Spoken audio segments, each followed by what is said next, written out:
Hey everybody, it's Ben here. We've been really busy working on the garage lately. My brother and I were doing a lot of work on this ourselves for the demolition and prep work and everything.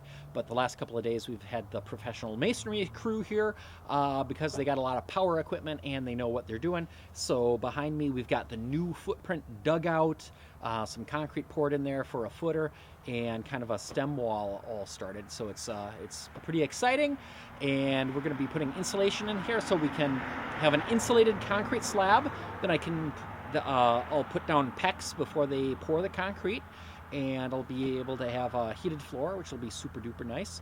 The garage is also going to be bigger than before, so I'll have some storage space and a heated workshop, and it's going to be awesome.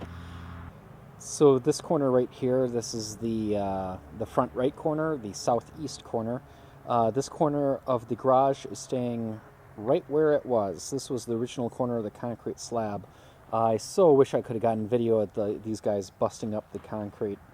But on the far side, the garage is going to be built a little larger to the north and a little larger to the west. And what that does is it turns it from a 2-car garage to a 2.5-car garage, and gives me room for storage and workbenches and things. The other thing that's kind of interesting is if you look here, there's 2 different sizes concrete block. The very bottom layer is 8-inch, and the next 2 rows are 6-inch.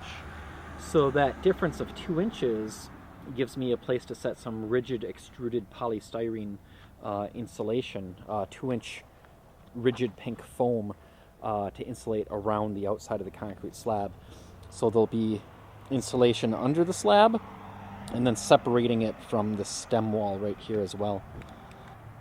Kind of neat too with the foundation wall. You can see this is where the one garage door is going to go. This is where the other garage door is going to go. And then this is new down here. I'm going to have a man door. I never had a man door before. Previously, my garage would have ended right there. And now, whoop, I get all this extra space. I'll have room to park my GE electric riding lawnmower inside instead of, storing it outside just under a tarp. So that'll be nice. I'll also have room for workbenches and things. I'll have my electric car charging station over here. I'll put in some wiring for a future one on the other side. I'm also going to have wiring over here for heat, for hydronic heat. It's going to be all PEX. Back and forth here in the concrete. I even see there's already a ground rod in the wall right here as well. So we still got to scoop out some more dirt here, fill in some gravel, do the insulation, vapor barrier, PEX, rebar, and then pour the concrete. This is the root of the maple tree that had to go out. This maple tree was originally exactly the far corner of where the garage is now, so that had to come out. So we got it pulled out, but my brother and I still had to, at a bare minimum, cut it in half.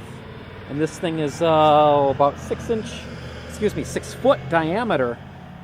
It is just a big hunk of wood, and we went through about 4 chainsaw blades on the biggest rental chainsaw we could get, just to get that into 2 pieces so a bobcat could move the single piece around.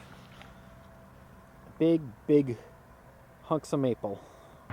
So how do you charge an electric car when you don't even have a garage anymore? Well, what I did is I pulled the main breaker box from my garage, yanked all the conduit out of the ground, pulled it back to the back porch, rewired it, and hooked up my electric car charger. I actually have a gardening shepherd's hook right here that I'm using as a place to hang up my J1772 connector, and that way I don't have to walk across all the dirt and cables and power lines and everything else that's out here. I can just hang up my car charger right here, and normally I park right here, except for the fact that there is a bobcat here right now, so I do have to move my car around a little bit, but overall it's been working out just fine. So on my back porch, there's my electric car charger. To my temporarily hooked up breaker box, I even have a fancy designed bad weather protector I built just for it. So a lot of work so far working on the garage, but I'm going to be pretty excited to have some heat out there, as well as having the 5 kilowatt solar array on the roof, which will be more than enough. On a sunny day, I'll be able to charge my car. Car only has a 3.3 kilowatt charger in it, so when the sun is shining, I will literally just be sucking up sunlight and pumping it into the car, converting daylight into transportation mileage. So that's going to be pretty cool too. Stick around for future videos on this YouTube channel for continuing updates on my solar and heated garage.